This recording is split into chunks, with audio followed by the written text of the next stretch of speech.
inti sebenarnya, karena kan ini adalah terkait sama nutrisi kebanyakan ya. Oke, pertanyaan yang pertama adalah bagaimana cara mencampur nutrisi. Oke ya, mohon disimak baik-baik. Jadi nutrisi ini pada dasarnya kalau di pasaran itu sifatnya yang terjual kebanyakan bubuk. Kita beli satu paket seperti paket garam ya, seperti paket garam, tapi di dalamnya ada terisi dua plastik gitu, terbungkus dua, dan itu terpisah, tidak boleh tercampur. Kita katakan yang satu adalah nutrisi A dan yang satunya adalah nutrisi B. Kemudian di situ ada anjurannya atau cara pelarutannya, yang nanti ketika dilarutkan hasilnya adalah seperti ini, menjadi pekatan. Makanya kita namakan pekatan A dan B, dan ini tidak boleh tercampur ya. Nanti di sana akan ada instruksi, misalnya kita beli yang paketan sekitar 400 gram itu dicampur dengan 500 liter air misalnya. Ya udah, kita ikutin dulu karena pasti ada aturannya seperti itu. Kalau kita pakai yang besar untuk 5 liter misalnya, nah dicampurnya dengan air 5 liter.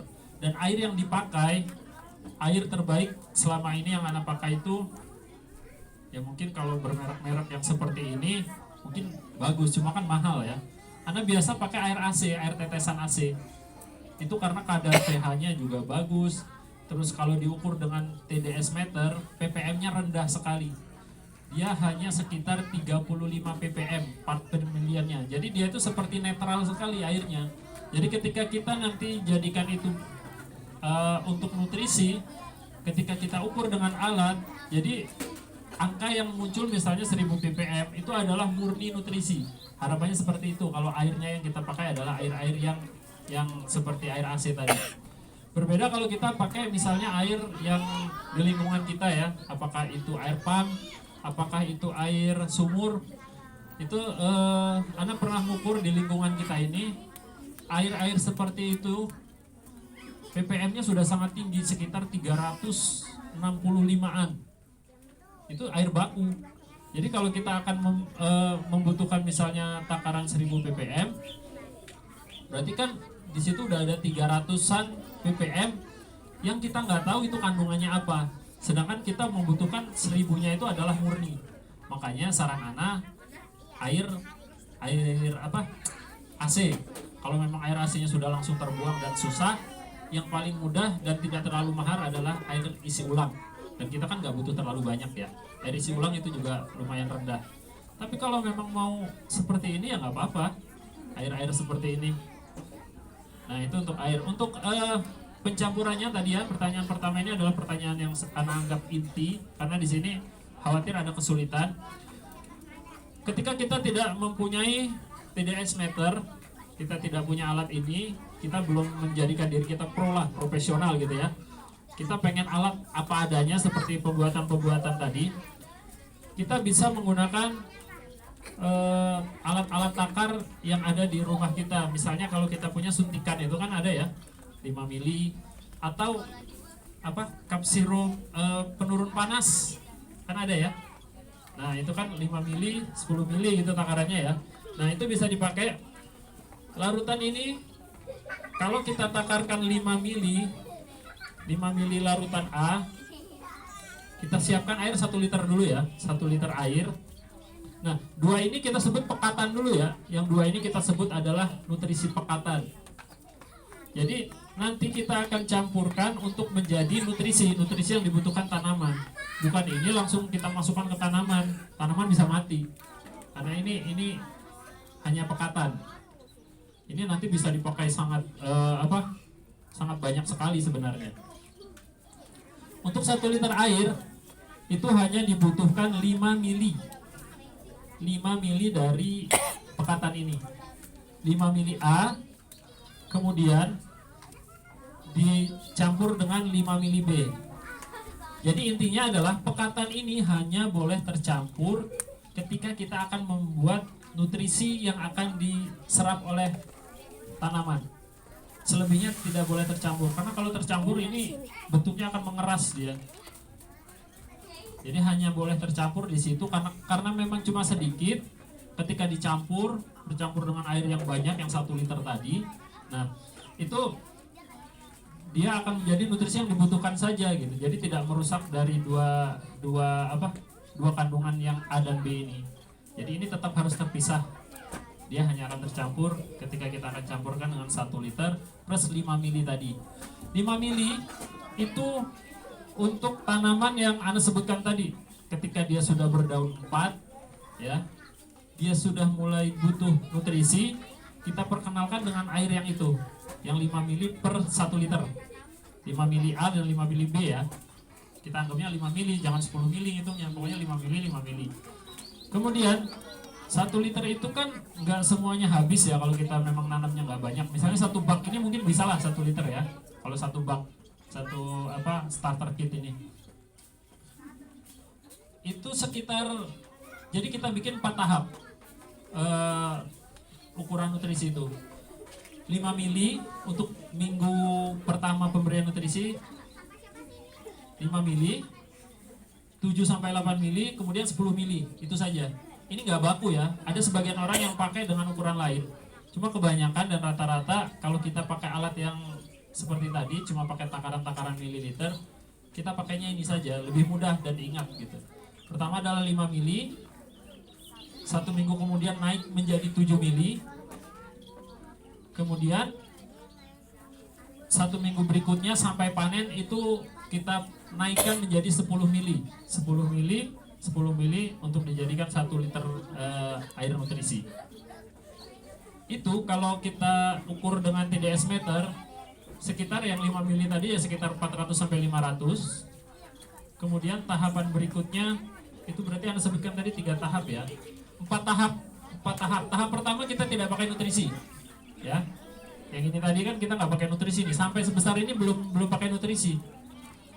Itu tahap pertama. Tahap kedua 5 mili. Tahap ketiga katakanlah 7,5 mili ya, biar enak. Kemudian tahap terakhir keempat adalah 10 mili. Nah itu berproses ya. Ini adik-adik ya nanti harus disiplin nih memberi makannya gitu sesuai dengan apa yang dibutuhkan tanaman. Oke? Nah tadi itu pertanyaan pertama ya. Kemudian intinya adalah pencampurannya seperti itu. Mungkin kalau kurang jelas nanti boleh ditanyakan. Langsung ke pertanyaan kedua adalah apa tadi ya? Apa ya Bu? Maaf agak lupa. Oh pergantian air ya. Nutrisi ini pada dasarnya akan terserap oleh akar. Kemudian akar ini akan meneruskan kepada tumbuhan yaitu termasuk si batang sampai ke daun sehingga intinya akan terserap, termakan gitu ya, termakan gitu. Tapi memang tidak banyak. Dia akan tetap ada. Kalau sistem WIC memang ada juga yang menyarankan diganti. Tapi kalau Anda sih kalau bikin pekatannya nggak banyak, ya nggak harus diganti gitu. Kalau 1 liter untuk segini bisa habis, ya udah nggak usah diganti, berarti ditambah dengan yang tadi, dengan apa yang tadi ada 4 tingkatan, berarti tinggal ditambah yang berikutnya gitu. Tapi kalau masalahnya WIC ini kan kadang lumut ya. Kalau kiranya berlumut atau apa dan ingin diganti yang baru, itu juga bagus. Tapi si air yang kemarin itu jangan dibuang, itu juga tetap bernutrisi, bisa kita siram ke pohon atau ke bunga yang ada di rumah, itu juga sangat bagus kalau kita pengen mengganti. Tapi intinya berarti mengganti itu lebih baik, tapi tidak diganti juga tidak bermasalah asal tidak berlumut. Nah itu untuk pergantian air. Ada yang terlewat tidak ya? Itu yang kedua. Kemudian yang ketiga mungkin jarak tanam ya. Jarak tanam nanti mungkin kalau ada yang terlewat mohon dikoreksi. Jarak tanam itu berarti seperti hole atau lubang-lubang ini ya. Jarak tanam ini sebenarnya menyesuaikan jenis tanaman. Seperti ini ada jarak tanam sekitar berapa ya? 12 cm ini kalau nggak salah. Dari apa? Center ya, dari tengah. Kalau dari sini cuma 10 cm kalau dari sisi ke sisi. Tujuan dari lubang tanam ini sebenarnya simpel. Kalau kita ini ya, kalau misalnya kita butuh tanaman yang melebar seperti pakcoy, seperti tahun lalu, kita pakai jarak tanam yang sangat jauh. Seperti ini. Ini kalau nggak salah sekitar 20 ya Pak, atau berapa nih? 20 cm ini.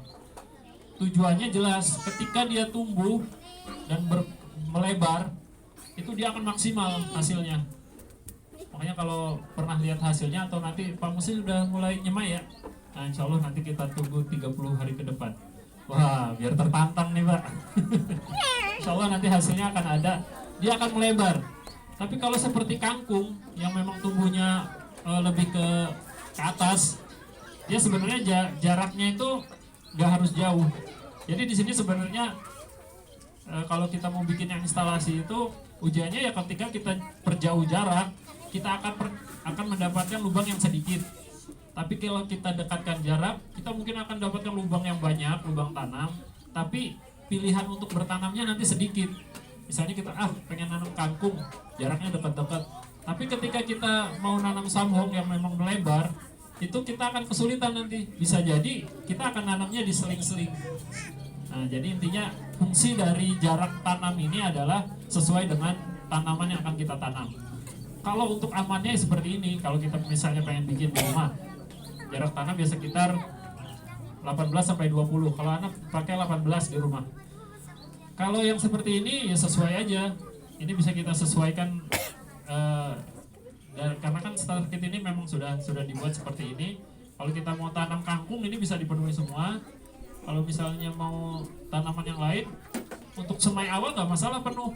Tapi ketika kita sudah melihat besar dan hampir bertabrakan daunnya, lebih baik dikurangin atau dipindah ke, misalnya kita tanam 9 lubang, kita pindah saja ke tempat lain agar tanaman yang di sini maksimal, tidak bertabrakan bentukan melebarnya gitu. Itu untuk jarak tanam ya. Kemudian yang anak ingat berikutnya adalah tadi untuk satu rock wall berapa benih ya. Oke. Untuk samhong dan yang lain sebagainya itu hanya satu benih, satu lubang, hanya satu.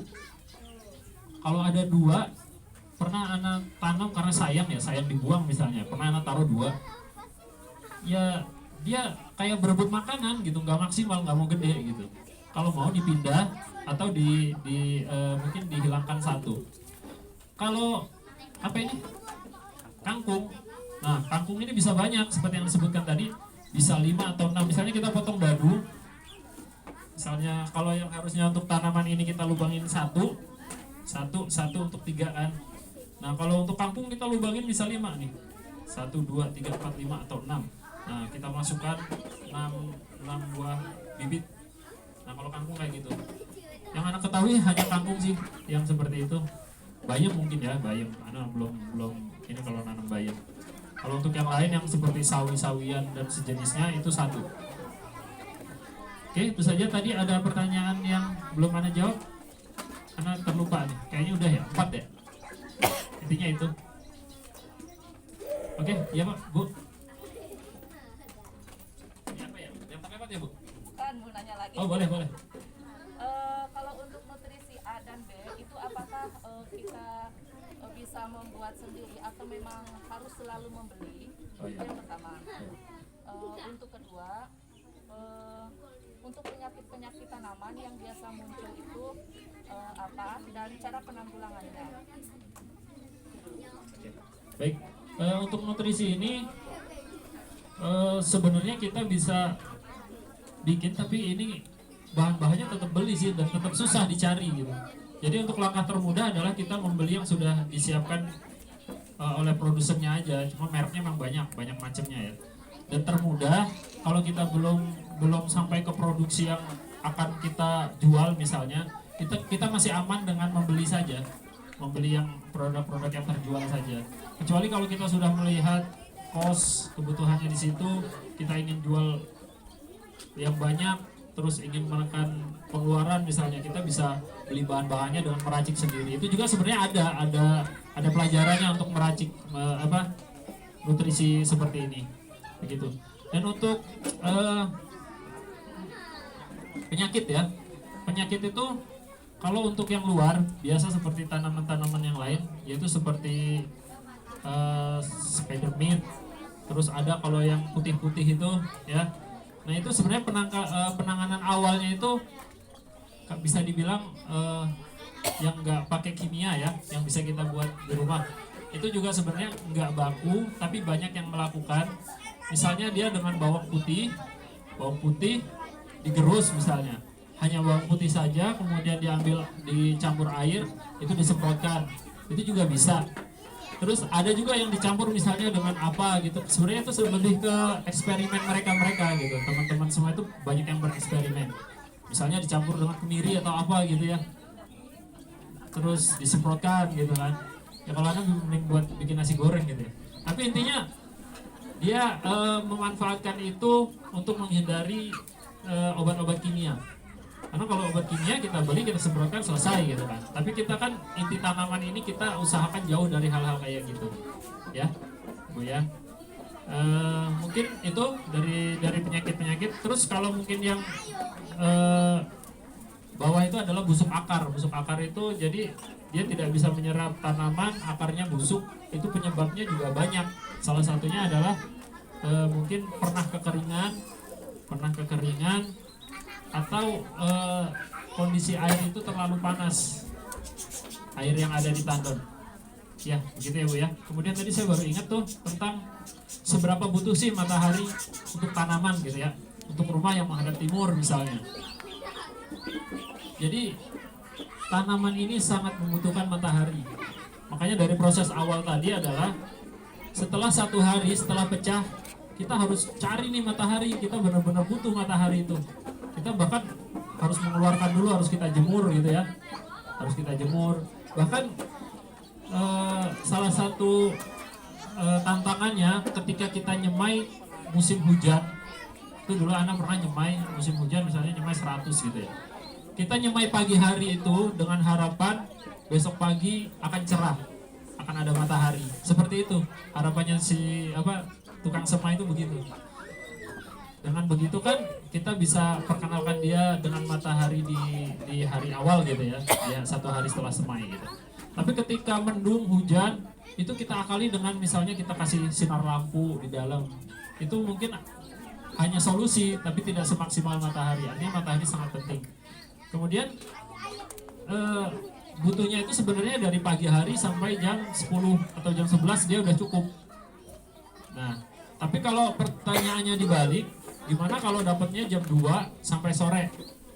Itu nggak maksimal. Itu berarti ada ujian tersendiri bagi rumah yang menghadap ke timur ya, ke barat ya.